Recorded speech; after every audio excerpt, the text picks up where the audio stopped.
we are going to explore a very curious problem. And it's called the Great Dream. There are some. In one sense, however, every dream is great because it meets the specific needs of an individual. Now, what is it about great dreams that qualifies for that greatness? Well, there is a particular issue I'd like to bring up. And that's this issue. We have provided a certain amount of evidence to suggest that there is a good basis for claiming that the dreams we get fit the situation that we are in, and that there is a relationship between the struggles we have in our own mind and the struggles we encounter in our external world. That is to say, they are analogous.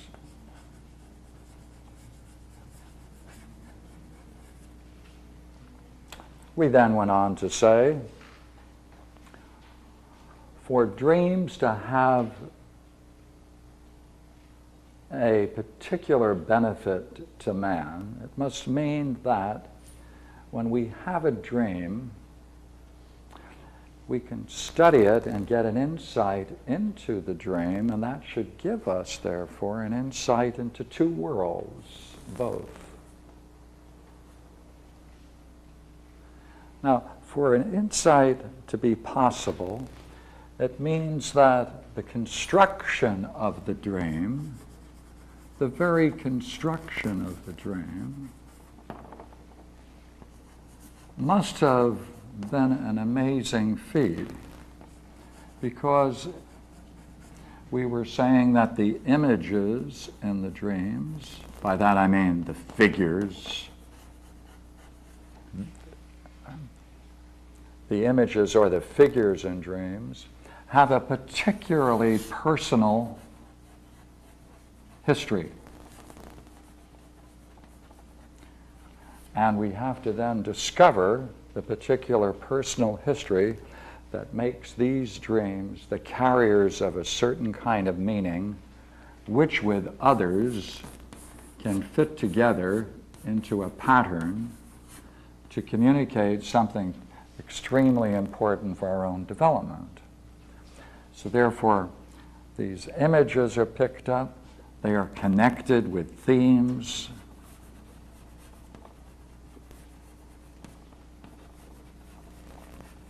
They are connected with themes, and it's our job, our task, to find a way to consider or to meditate on these dreams, as we spoke about last week, to try to grasp their meaning. For the dream to be able to do that, it means then there's something in us that we can access that can go back into our personal history and pick out these items, much to our surprise, because for quite a while we don't even recognize that they are drawn from our personal history, and it has all of the associations and meanings attached to it. So therefore, whatever is constructing the dream clearly knows us much better than we know ourselves. Right? Knows ourselves intimately.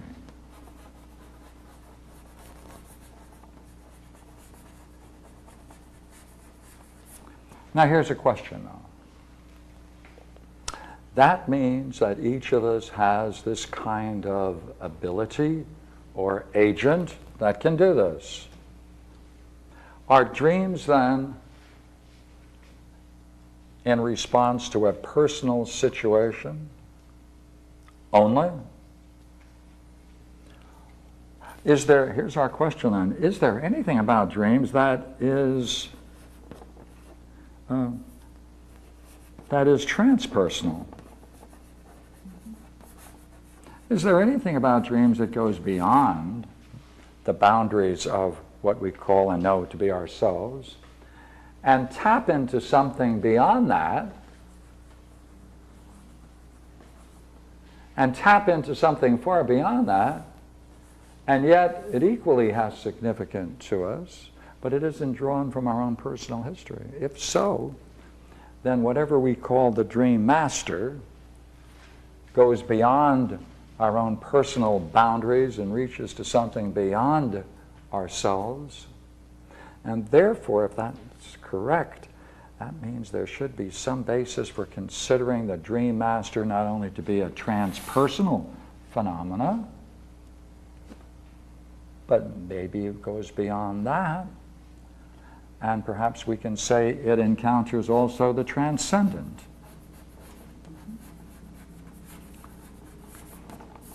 Now, if it is both transpersonal and transcendent, then it's through the study of dreams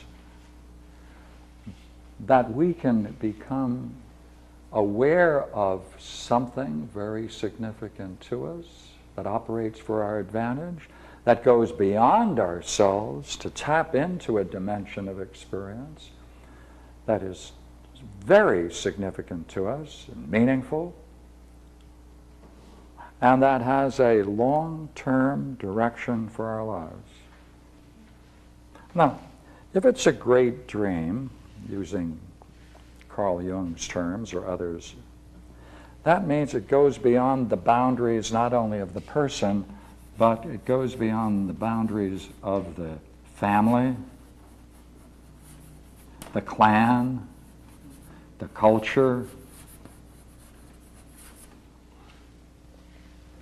And therefore, for someone to claim that something that goes beyond those things and yet can benefit us, as the claim was made just a short while ago, then it has to be shown in what way that can be said to be true, because it certainly doesn't appear to be that you can find meaning beyond this arena. So, if there are dreams that are transpersonal, transcendent, open us up into a range of experience that goes beyond these boundaries, and yet can be most significant to us, and therefore, key word, of course, always, and benefit us in the highest way, then we should be able to say, by heavens, there is a way in which we can support the notion that the dream master, the master of our dreams,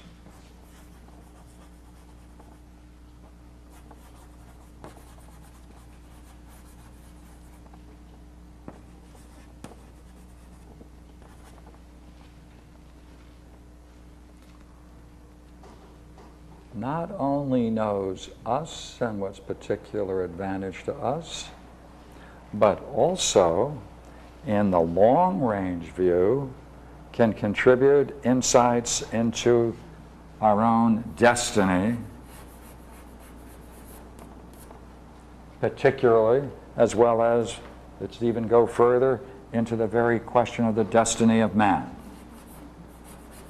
Now, the higher I go, of course, the greater the experience in the dream must be. Well, I'd like to introduce a dream now that is only 7 or 8 sentences long. And I worked with a young man just a couple of nights ago who had this dream. And it's a short dream, and I'm going to share it with you. And it is a great dream. But I would like to add something to this idea. A great dream can also give us and disclose a great problem. Now, that means it's going to include everything we've said, but it's also going to turn around and give us and present to us the very nature of our most fundamental problem. Most fundamental.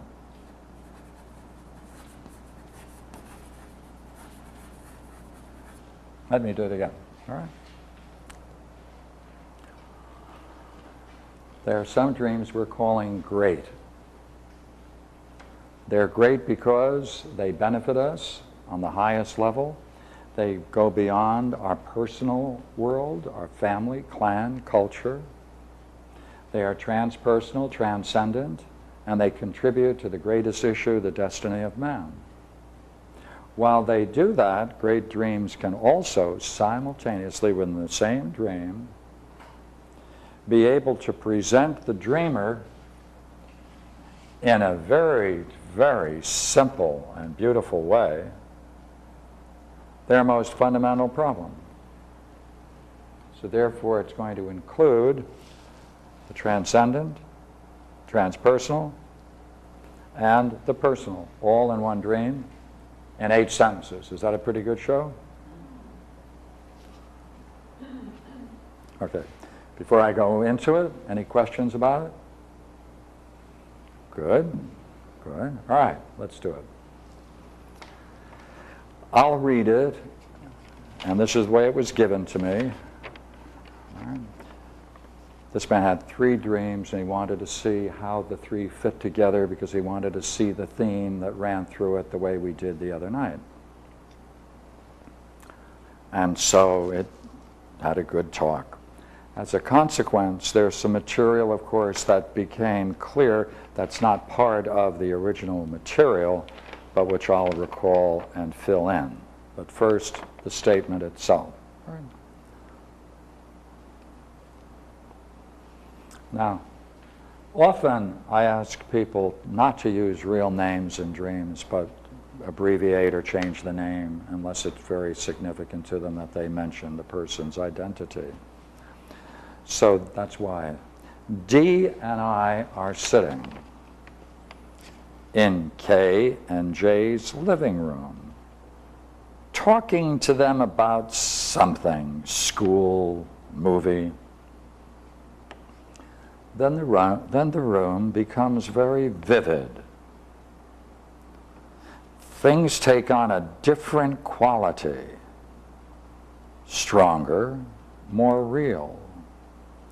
Then everything becomes white, a pure white, very powerful. Lasts momentarily. Then it stops, and I turn to D. Things are still kind of vivid. And I turn to D and say, I want to examine something a little more closely. And I get up to leave. End of the dream. All right.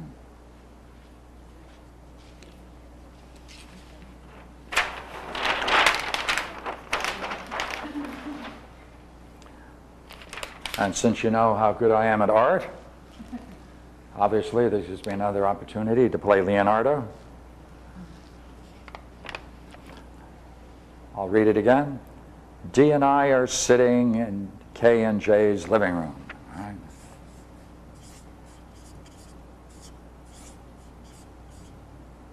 And of course, being educated,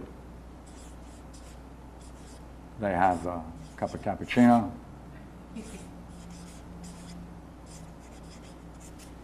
Right.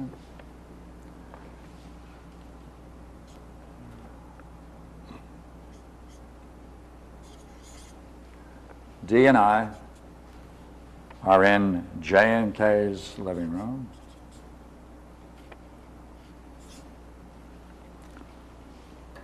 They're talking about something, school movie. Then the room becomes very vivid. Things take on a different quality, stronger, more real. Then everything becomes pure white, very powerful, momentarily.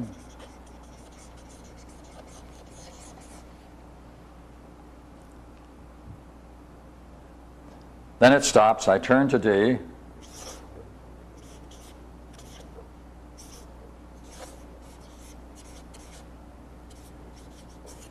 I turn to D and I say, I want to examine, all right, something a little more closely.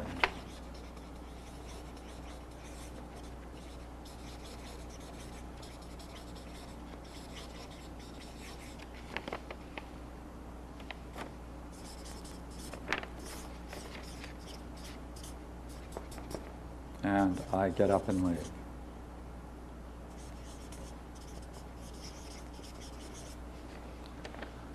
That's the whole dream. Now, on reflection, what happened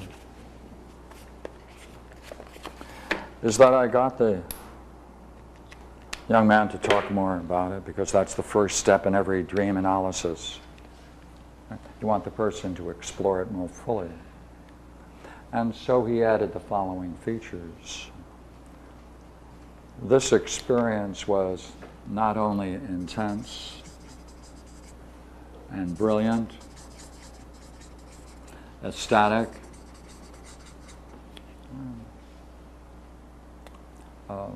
luminous,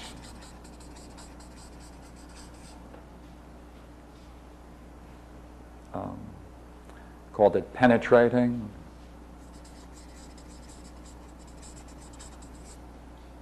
yet in a certain way he could stand apart from it, even though it had all of this power. It was overwhelming. It was the most powerful and beautiful and meaningful experience he claimed he had ever had.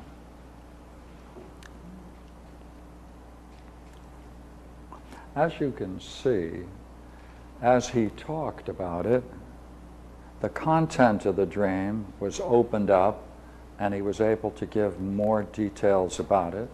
And it is, in fact, an ecstatic, blissful experience, luminous. Now, we talked, and I asked, where is the problem? Because dreams should give you, right, should be revealing something that you don't know. Where is the difficulty?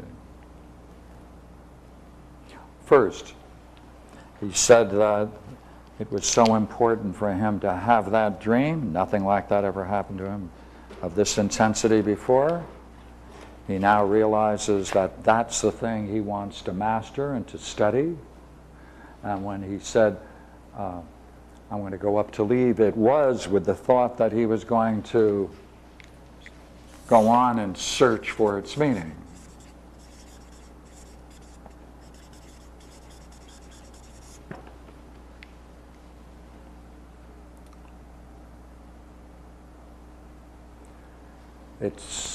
He's into philosophy, classic philosophy. He recognized that this is part of a classic vision called the pure light of being.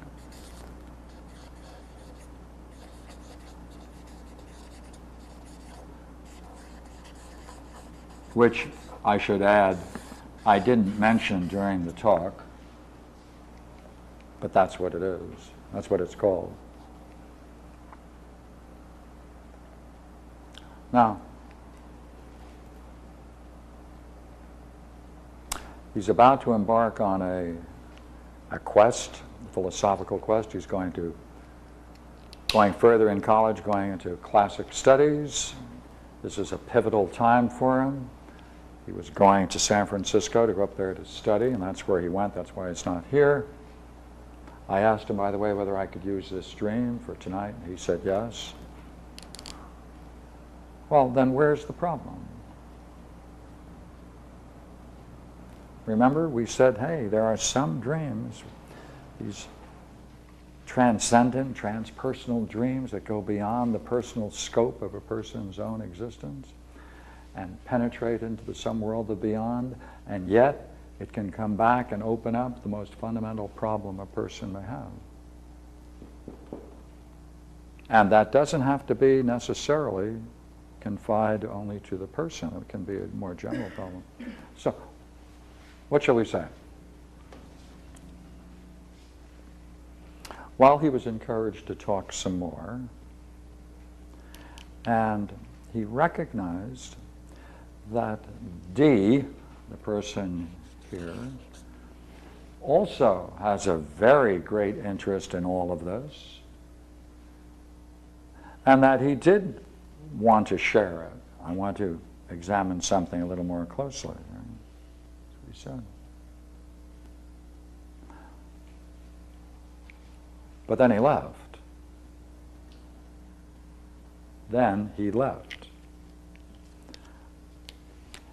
he knew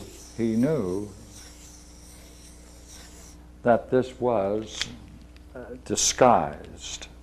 This experience was disguised. I want to examine something. He didn't disclose at that moment that what he wanted to examine was this very experience and talk about it and share it so he could then examine it more closely with her, since she happens to be also a very insightful woman and interested in the same kinds of subjects. So therefore, what did he do? I got up and left. But this is a kind of invitation, isn't it? It was only when he talked about the dream that he then disclosed that what that meant, and what he meant to communicate was he wanted to examine this with her.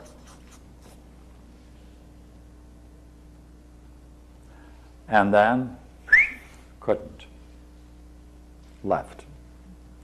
So here's a very transpersonal experience, goes beyond personal boundaries. Very significant, obviously, to have it. It tells you something fundamental about existence. He wanted to share it to someone who's very important to him, someone he may marry. Wanted to share it with her, but then got up and went off by himself. Is that a problem? Since when he reflected and told us, in terms of the dream, he had to reflect more about the dream. He did mean to suggest to her that I want to examine this experience not a little more closely, but as completely as I can with you. But then he left.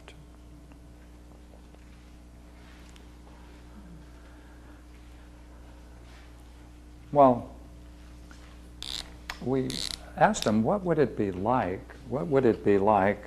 And remember from last week, we said dreams deal with metaphors and similes. And we said that every figure in the dream is a metaphor for something.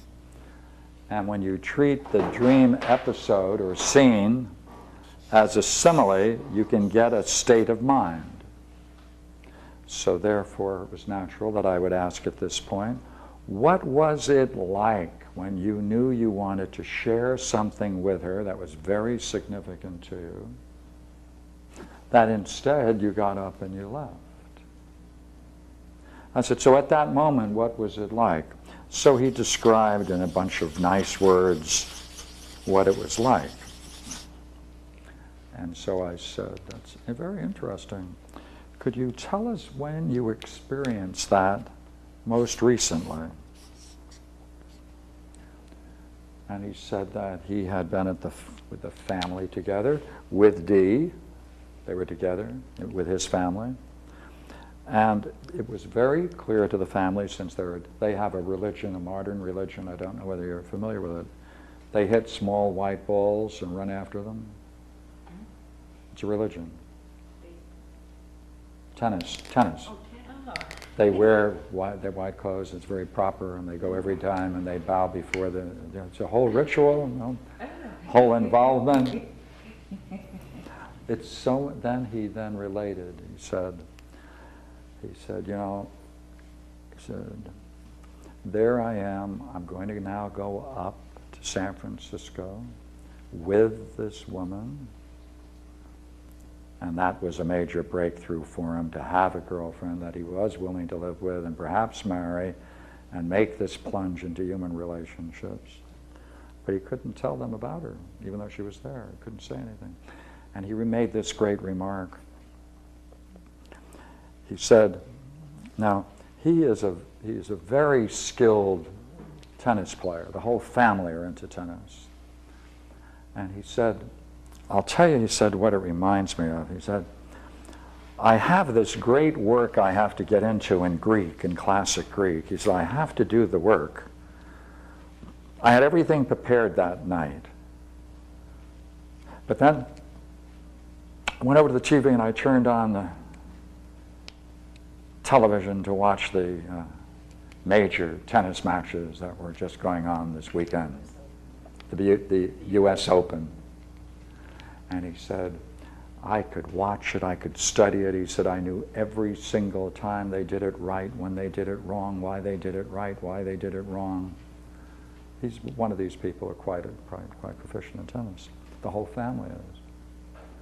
He said, I don't know. He said, I knew I had this work over there. He said, but here I was doing this. And I said, well, isn't it true, though, that you are using your mind in a very skilled manner, making many, many distinctions? He said, yeah. He said, I'm making many distinctions. He said, I'm making all kinds of judgments. See, those kind of judgments, had he made it in his study, he would have gained insights into the work he's doing. So therefore, just wait for him to come to the conclusion, and he did. He said, my dad came up to me, he said, quite recently, I remember this, and he said, if you give up tennis, we won't have anything to talk about. That's the only way he related with his son on the tennis courts. It's the only thing they talked about. It's the centerpiece of their home. That's why I jokingly called it a religion. It has that aspect. And therefore, he had to leave something that was very important to him, that was a major, he needs this to fulfill his academic goals. He has to get in these 4 or 5 weeks and do this project. He's not doing it. He's watching TV in the U.S. Open. Right? He walked away from it. He really got involved in the Greek. He loved it. He couldn't go back to it. He had to leave it.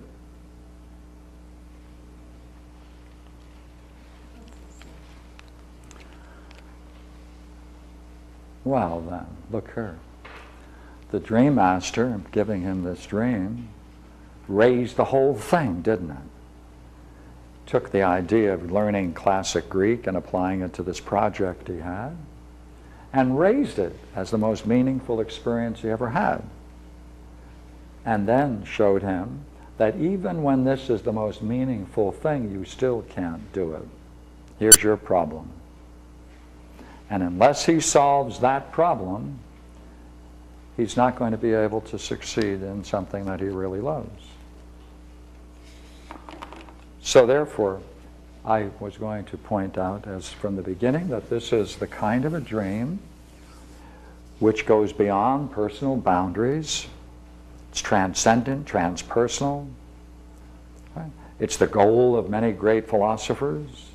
And yet the dream master is putting it into a context where he can then see his own fundamental problem.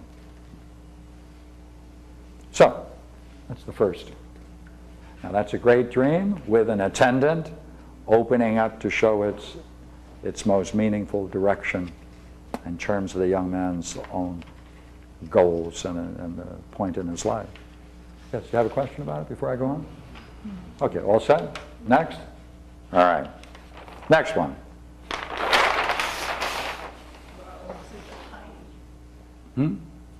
Tiny. Then I'll have to read it.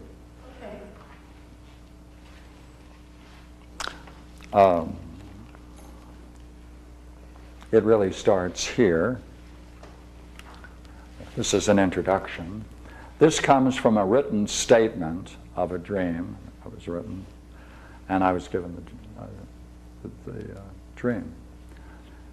And this is literally the statement. Vivid in its realism, in its portrayal of life, yet today, looking at last night, I find the details that were so vivid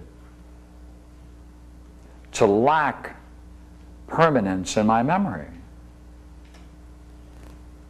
But one thing is clear, and that is its central import.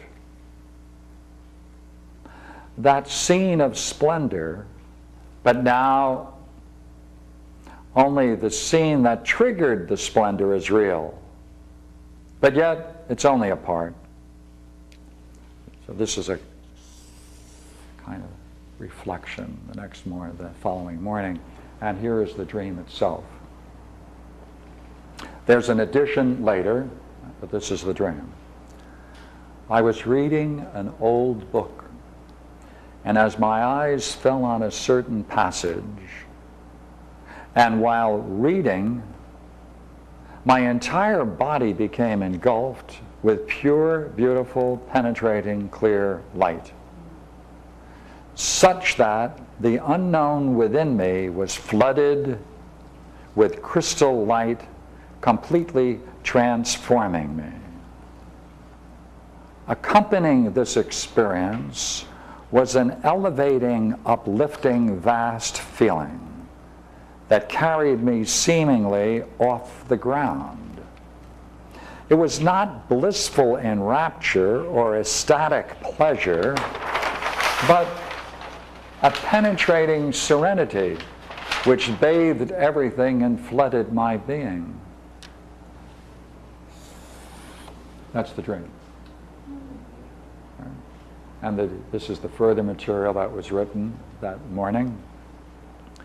I awoke and found myself in bed, calm, peaceful, not knowing which was real, being on the bed or the dream. I immediately thought that the experience could be relived. If only I could remember and recall the expression from that book, for that triggered the experience. I could again relive it. I thought over and over again this statement, and I knew I would always remember it, for it was so much like Ouspensky's quote from the Bible, "And there will be time no longer."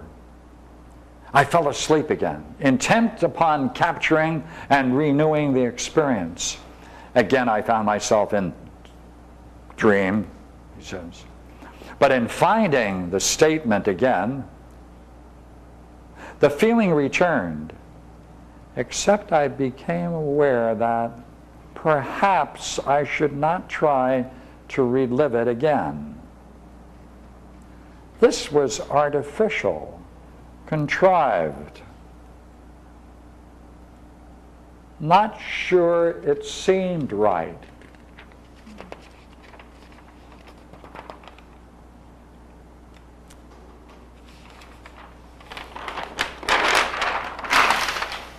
Yet the feeling state returned upon seeing the statement again.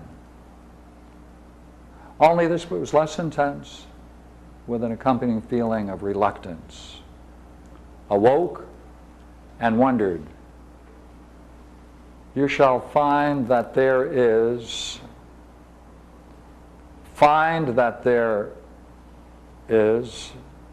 and the dreamer didn't know which one it was or how it ended.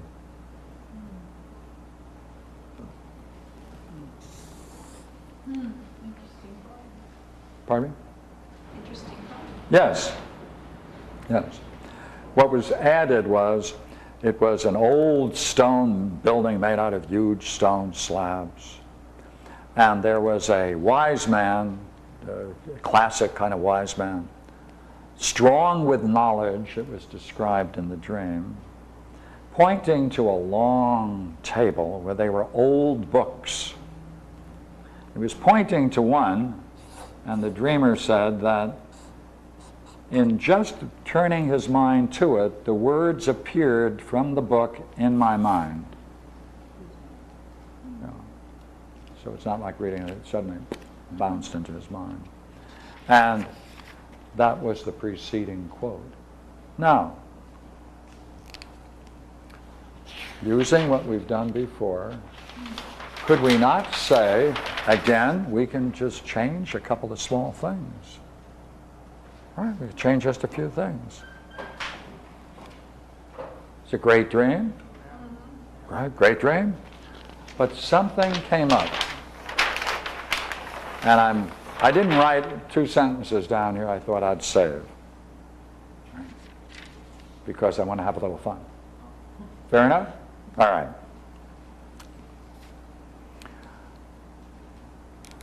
The dream is over here, and then I awoke and found myself in bed, calm, peaceful, not knowing which was real, being in bed or the dream. I immediately thought that the experience could be relived. If only I could remember and recall the passage, the expression from the book. For that triggered the experience.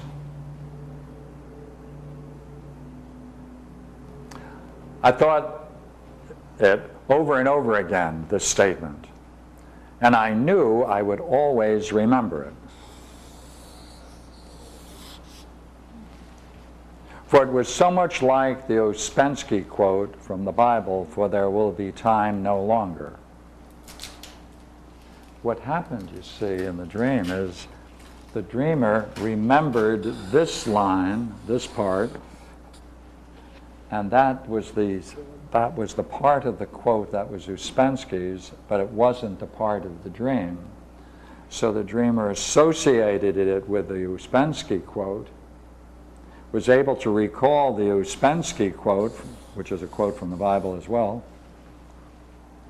and remember the association with it, not the original quote. Even though he's saying, "Oh, I will always remember it." So vivid. All right, that's the first. All right. I fell asleep again, intent about capturing and renewing the experience. Again, I found myself in the dreams, in the whatever. At this point, there are other notes in the dream statement, which is that at this point he doesn't know whether it was a dream or whether it was waking world, because he's in that twilight region between the two, and that's why the quotes around that word. Right. But in finding the statement again, he gets the statement again, the feeling returned, except I became aware that perhaps I should not try to relive it again. He's thinking this in the dream? This is in this. This is the only statement I have, right? So, since the last statement was that he was in the dream, I can just deal with that. So in the dream, or quasi-dream, or the twilight zone between the two, perhaps I should not try to relive it again. Artificial, contrived. Not sure it seemed right.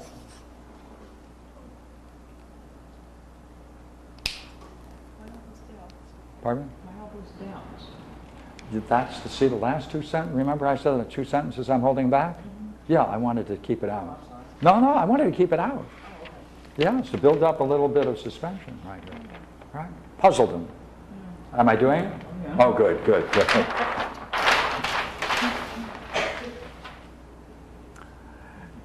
Okay, the feeling state returned. It was success. But this time it was less intense, and there are some other words that suggested it was luminous that have the same qualities, but there was a feeling of reluctance to participate in it as fully as he had before. Or that pulled him back, whichever way you want to describe it. Now, you shall find that there is, this is the statement he wrote of the original, what he thought was the original statement from the book. That's a different one, slightly different than the original. And so is this. Find that there is. You shall find that there is. Find that there is. This future. So, now, in order to reflect with you and be fair to the dream and the dreamer, I'm going to give you two things, the several sentences that I mentioned, and this dreamer in this dream statement had two statements. One, 20 years later.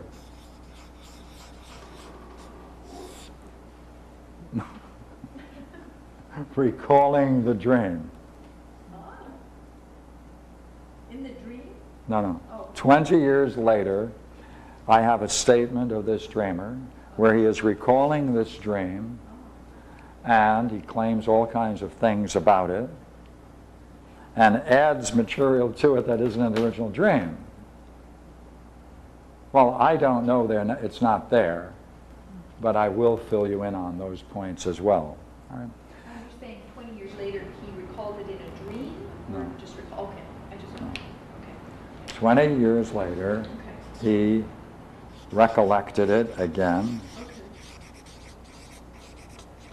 without reading the statement, Okay. without reading it. I see. 20 years later. Yeah. Got it. All right. Okay.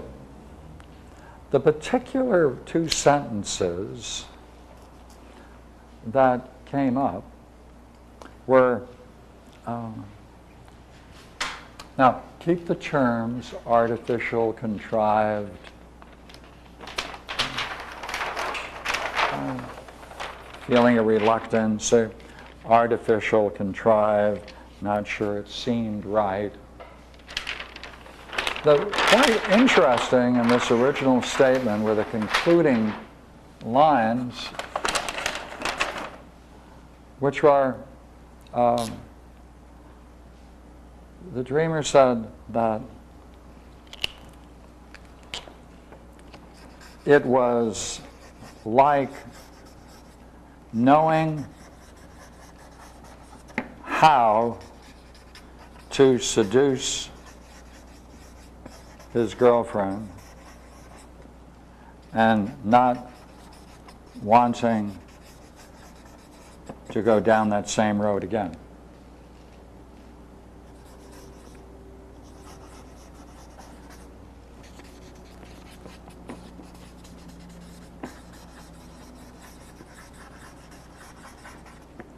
In the same way.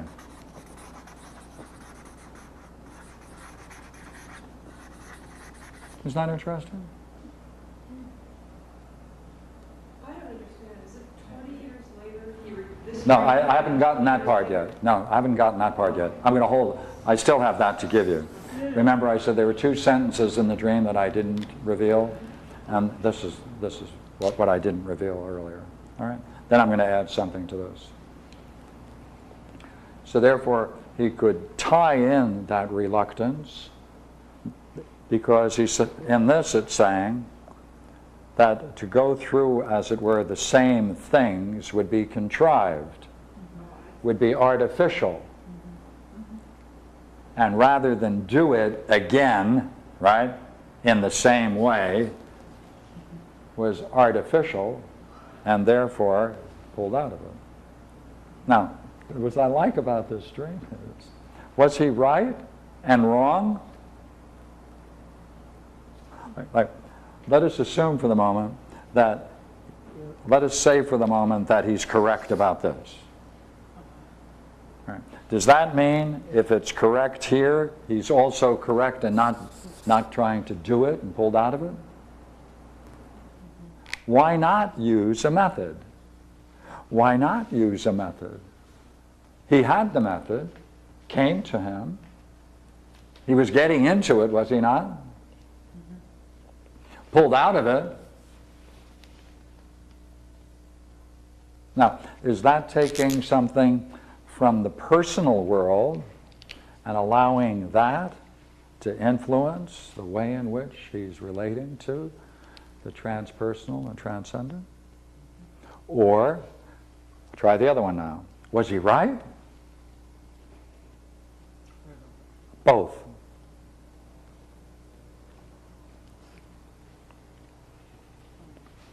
Going back now, remember we said that these transcendent dreams, right, they may occur, but they may also show a fundamental problem. Now, did this show him the fundamental problem? Does it give us the fundamental problem? Can we share in that problem? Louder? You're forcing the experience. Well, you're certainly forcing the experience when... Forcing the experience? Forcing the experience? But definitely down here. I'm not too sure about up there. Yeah. I mean, why wouldn't you want to go down that road again? Pardon me? Why wouldn't you want to go down that road again? Which road? The one that The you girlfriend? experienced? No, I just wondered if that fit. Thank you. I mean, That's the issue. experience. Right. That's the I issue. wouldn't mind wanting to go down that road again Okay. in terms of the experience. Maybe Fine. it doesn't fit in terms of the girl, though. Well, then you would say it's okay here, but Yeah, not here. yeah. Hey. Seems like it. Therefore, hey, look, transcendental dreams, a whole class of them, give us the root of major personal problems, not just yours. Would you not agree? We may have touched upon the kind of problem that many people have. Oh, yes. Well, isn't there always a feeling of reluctance of doing something that's not your normal behavior? So wouldn't he just, I don't know, he would be naturally reluctant to do something. It doesn't mean that it's not good for him to do it, just that in recreating, because it was such a unique experience to him. Yeah, but you see, he returned to it, but in some way it was less intense, and that feeling pulled him out of it. Less intense because he pulled himself back. That's true. That's absolutely correct. Yes, that's right. That's right. Is that what he's doing here too? That's the issue, isn't it? Did he hold himself back here? Oh, yes. Was he right or wrong? And does that mean that 20 years later, he's still worried about this girl that he was... Hey, What happened with her? that's right. That's Let's right. hear about that story. That's right. Really? Yeah, no. I'm saying, yes, that is the problem. You're absolutely right. Yeah, okay. Yeah, that's right. Okay. Then I said 20 years later, remember? There's some additional material. Well, I have the two, and I was quite amazed in looking at the two of them, because this material of the building and the wise man pointing to the books was not in the original statement. It was in this 20 years later statement.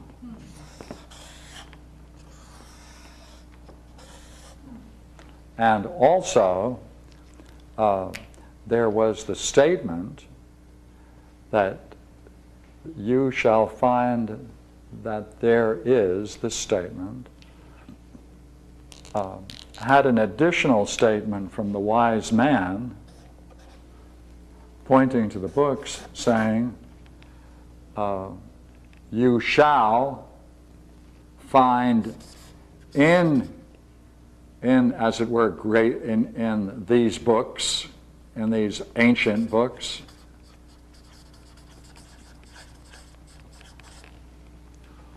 all that there is. Oh, he changed it. Oh, interesting. Right? Now, all this material is described quite vividly, the 20 years later. It looks like it fits. The words appeared in my mind directly without having to read them.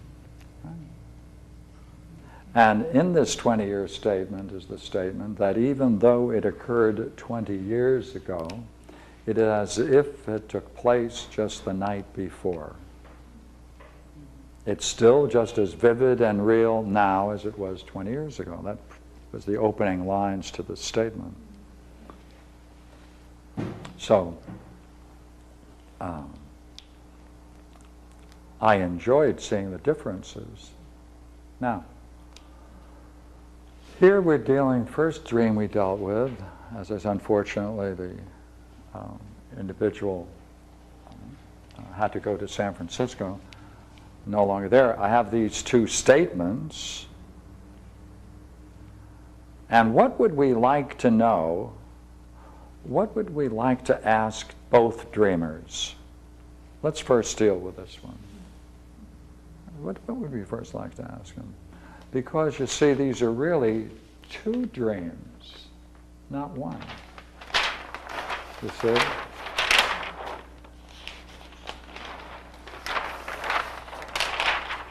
This is the first dream.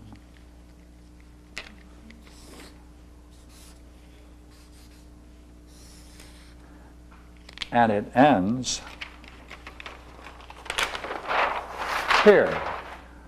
But a penetrating serenity which bathed everything and flooded my being. I awoke, found myself in bed, right, immediately, right?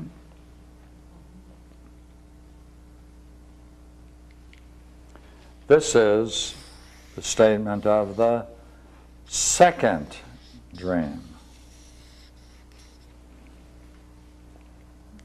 Therefore, what if we just stay with the first dream? Because these are two different dreams. The first dream is, would you not agree, from what we were doing? I was reading an old book, and as my eyes fell on a certain passage, see, part of that is there. My eyes fell upon a certain passage, that language, like the words appeared in my mind. While reading, my entire body became engulfed with pure, beautiful, penetrating, clear light, such that the unknown within me was flooded with crystal light, completely transfiguring me. Accompanying this experience was an elevating, uplifting, vast feeling that carried me seemingly off the ground. It was not blissful in rapture or ecstatic pleasure, but a penetrating serenity which bathed everything and flooded my being. Now watch, that's moving from the images of light and ecstasy to a different kind of state of mind. Ah, look now, see?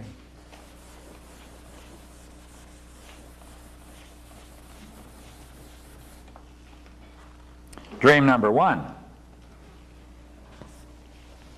A penetrating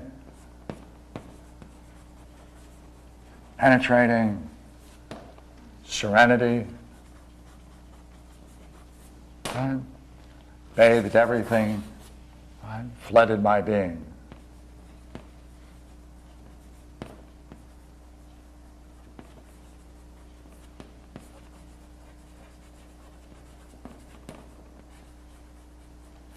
Would you not agree?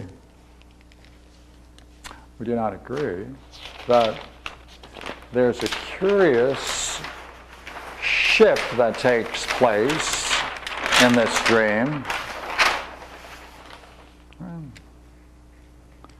Flooded with crystal light, completely transfiguring me. Accompanying this, an elevating, uplifting, vast feeling that carried me seemingly off the ground.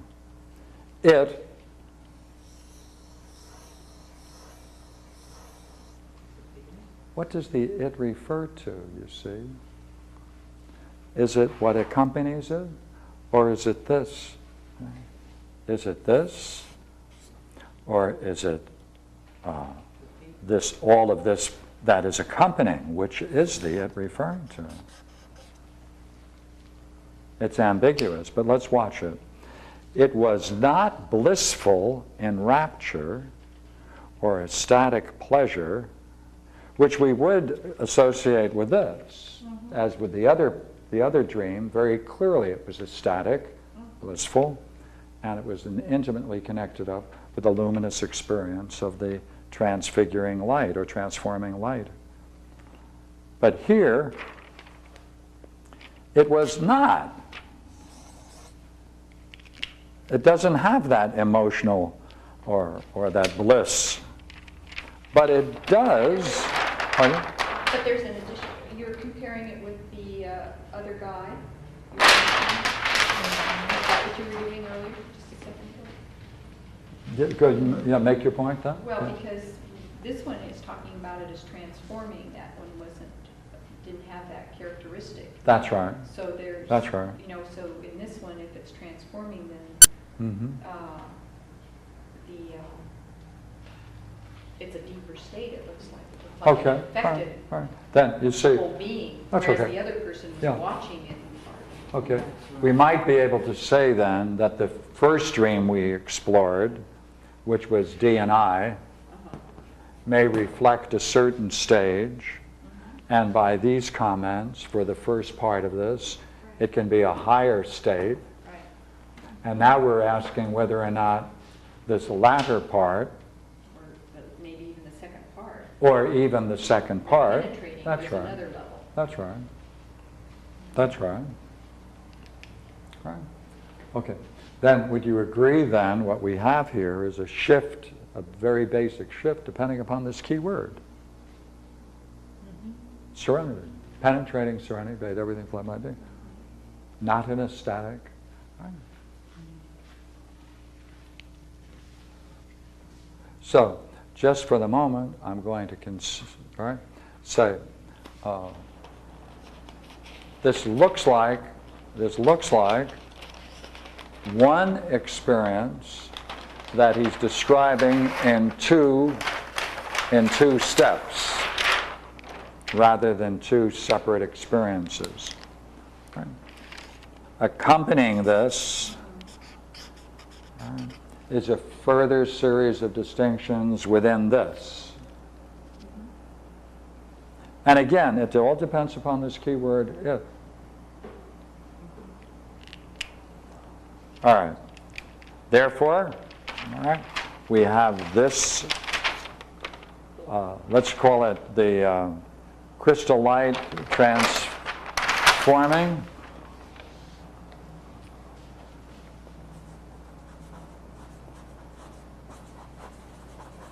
Or call it the transforming crystal light. And accompanied it was this penetrating serenity, which bathed everything flooded the being. Now,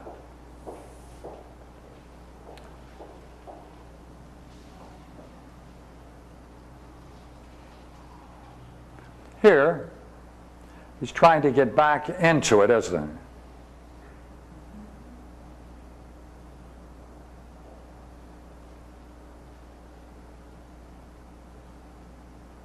And I have a question for you. This is where it's going. All right, this is a fun question.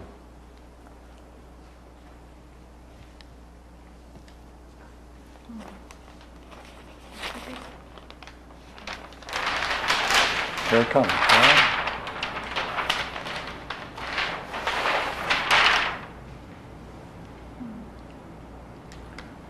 We're calling that one. Right, transforming crystal light, penetrating serenity, bathed everything, flooded my being.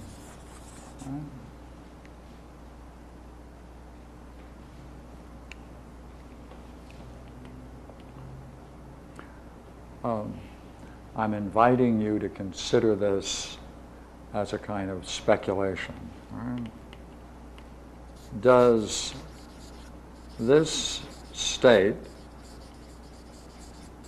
described in the way in which we just have,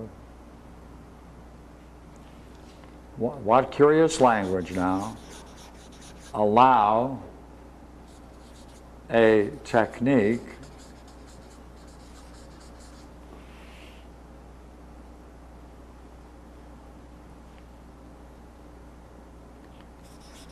to gain access to it?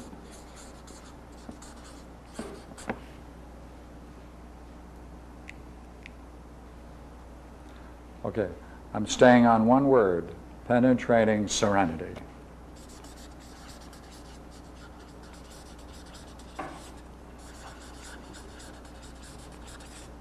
All right. Okay, consider that.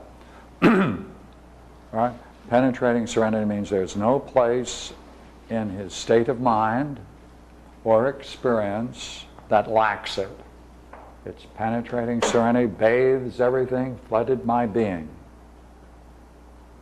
Now, in that, to gain that,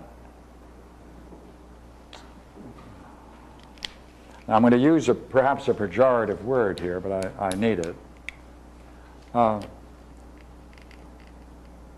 Is this state consistent with self-manipulation?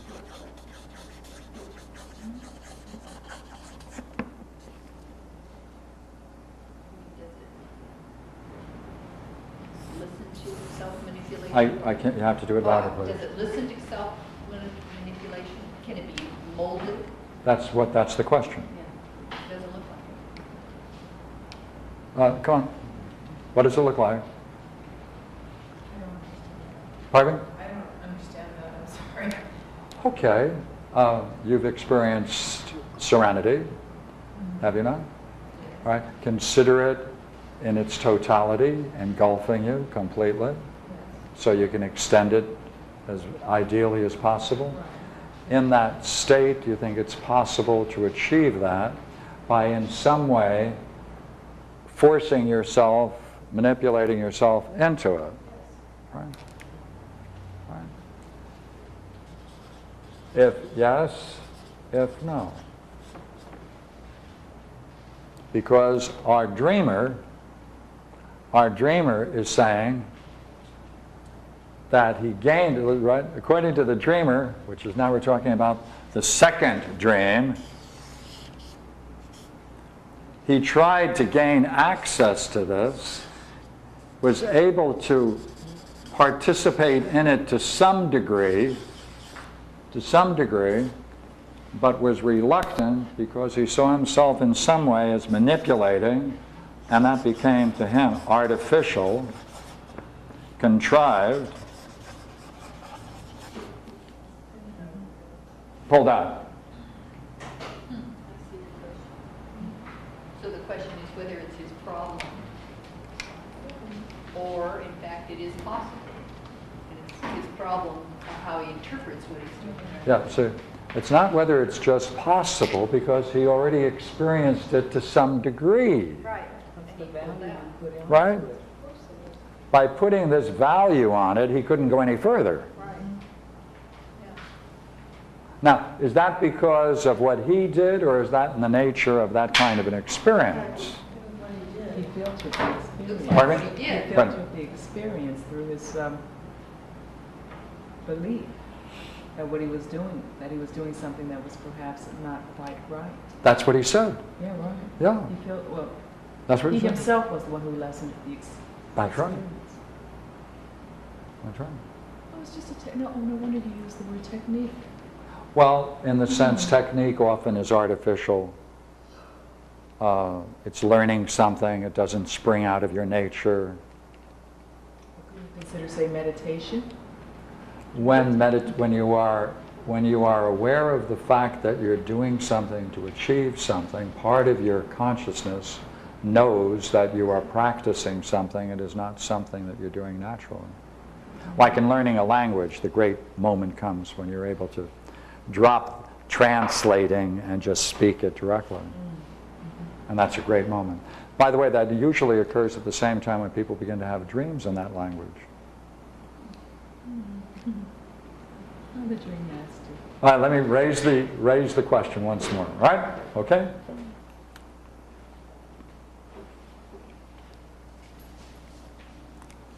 Did the dreamer get an insight into the laws of, we'll call it for the moment, the divine, based upon his view of what is proper?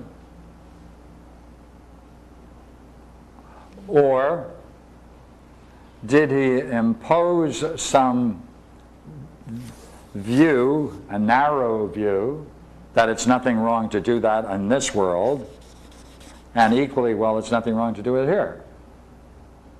Or it may not be good to do it here, but it's okay to do it here.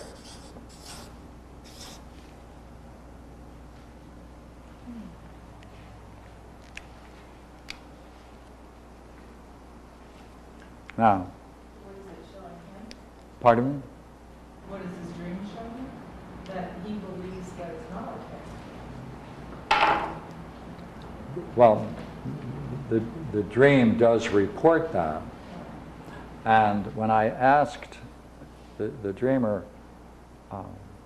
what he had been reflecting on for the last 20 years, he said it was this very problem. Maybe he can allow himself to go to the fullest dip and not hold himself back. And I'd like to express it the way in which he did it, all right? All right, it's a real interesting way, and thank goodness there was enough coffee to get into it. That's the thing about it, what you can use for. Well, we'll be back here and find out. All right. 20 years, we'll come back to find out. Yeah.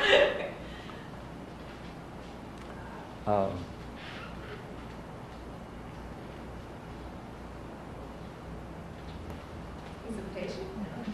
Pardon? Yeah. I don't want to forget what I was. What, I'm I'm sorry. trying to recall exactly what it was said.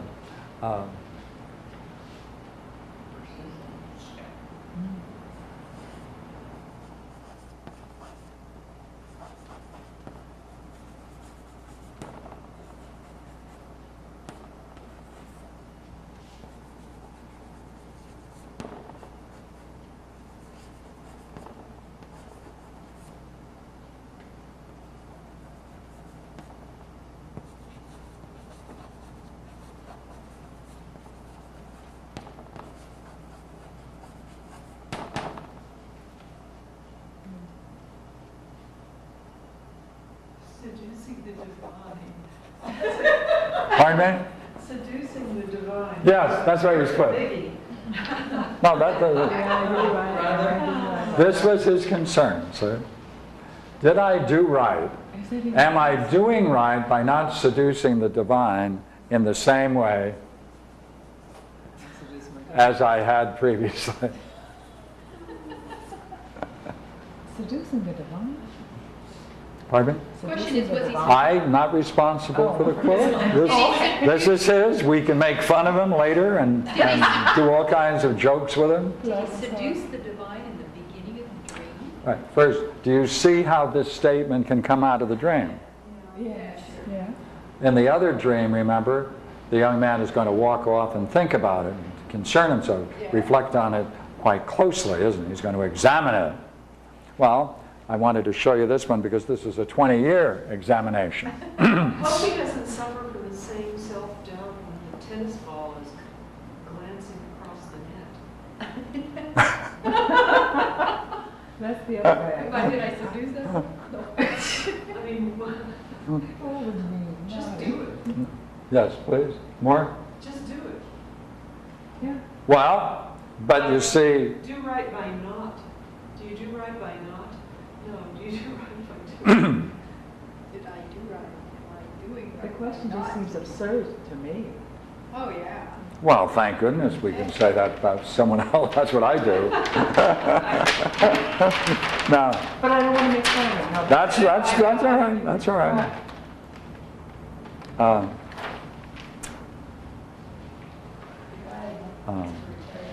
All this hemming and hawing Loud, what's that? all the hemming and hawing he's been going through for 20 years.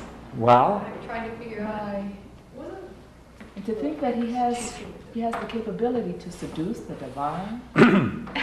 if this logic fits, would you not agree his basics, if we can call it an ethic, is that he didn't want to do it the same way with his girlfriend? Remember? Isn't that the way? That's honorable. That he didn't want to seduce her by going through the same motions and the same things, as it were, do it the same thing twice. So he didn't want to seduce, see? He didn't want to seduce her the same way as he had. Agree? Okay, yeah. All right, isn't he applying that to this kind of experience? Yeah. Then he substituted. Yeah.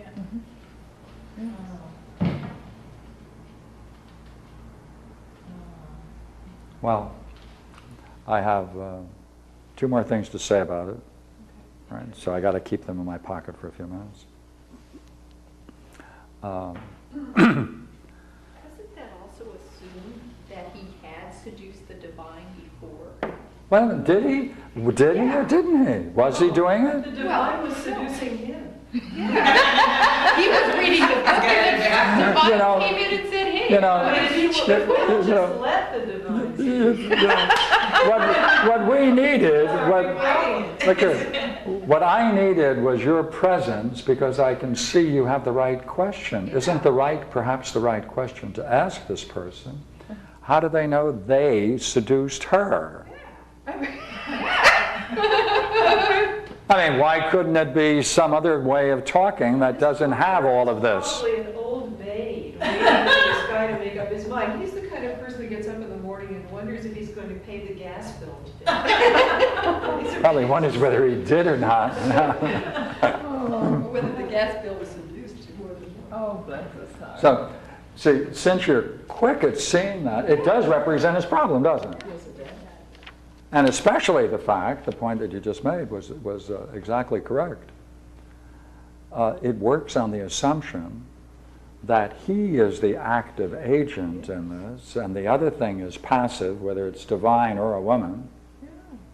And it's all his trickery that somehow did it. Or if he were to do it the same way, it would be trickery.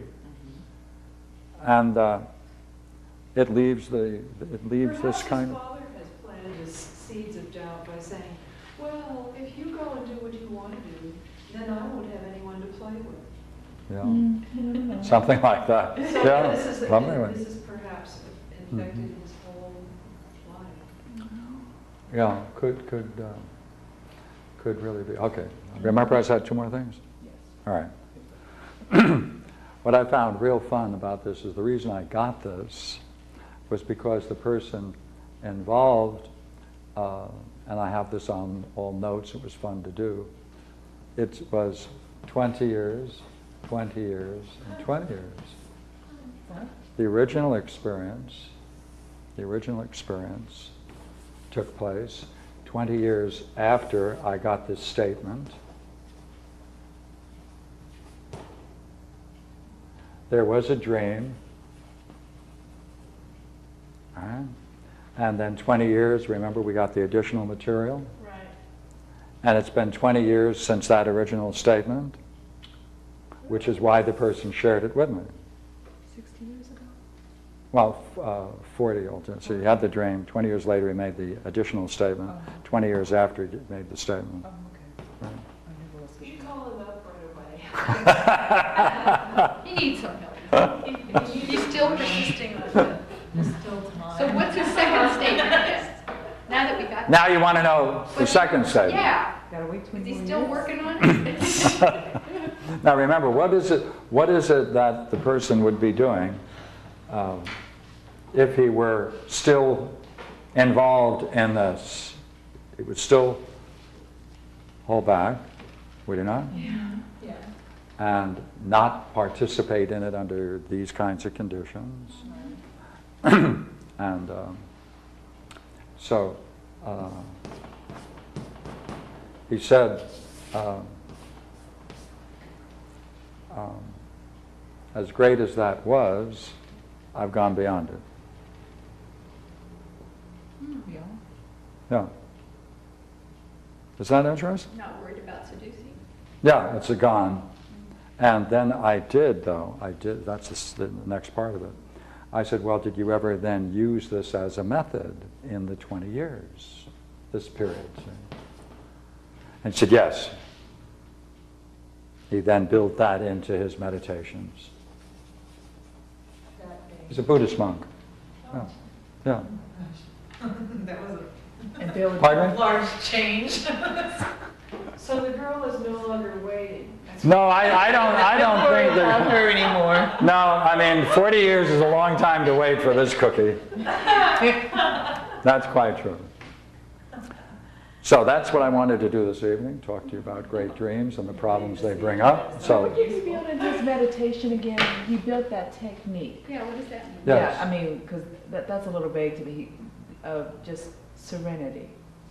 And he used that as the technique to reach the divine, to seduce the divine.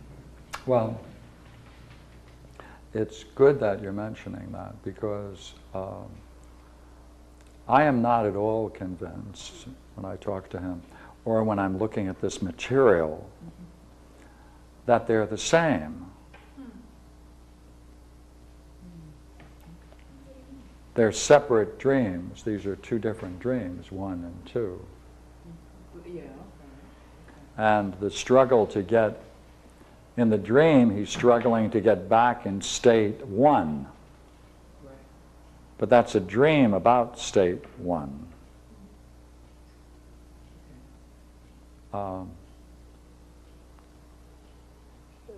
I don't know. I don't know whether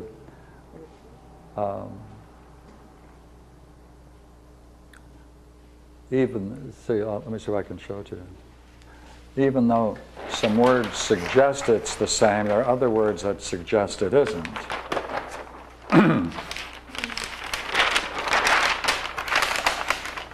We're familiar with this now. All right, keep this in mind. Does it look like he's approaching this experience?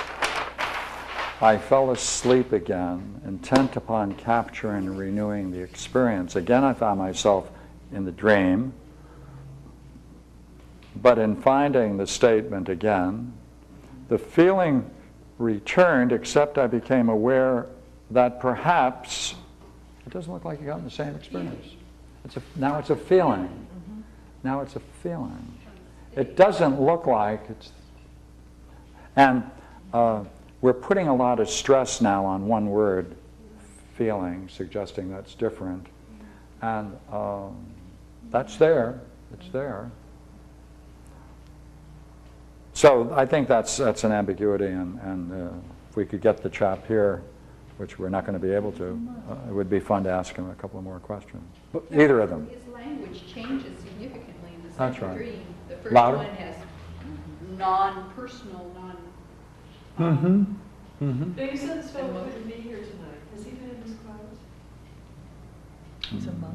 I don't think so. Oh, I thought you said. From- he was. No.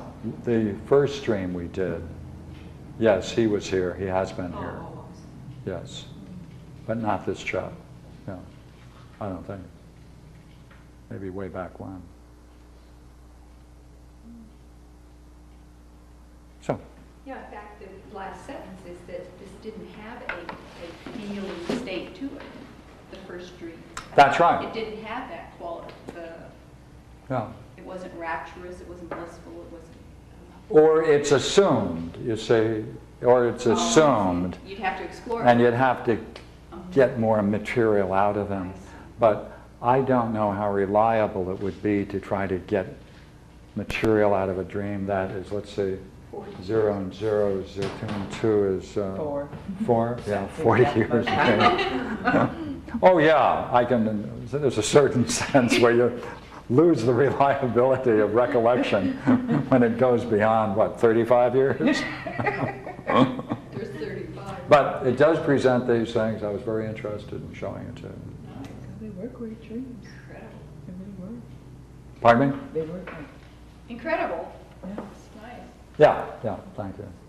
Now, how do we seduce the divine in order to have a dream? Yeah. I mean, yeah, this guy's worried about seducing. We don't mind. We don't mind.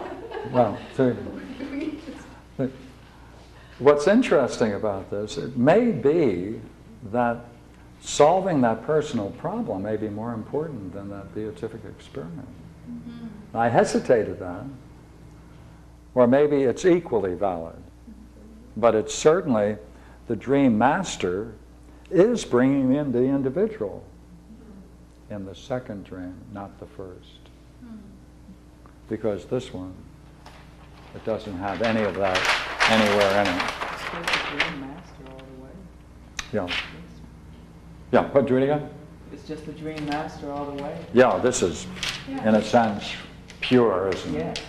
Opening the door to his nature. Yeah, yeah. And two, And this, the individual is turning on the spigots and turning on the dials, and a different class of reflection, a different class of involvement.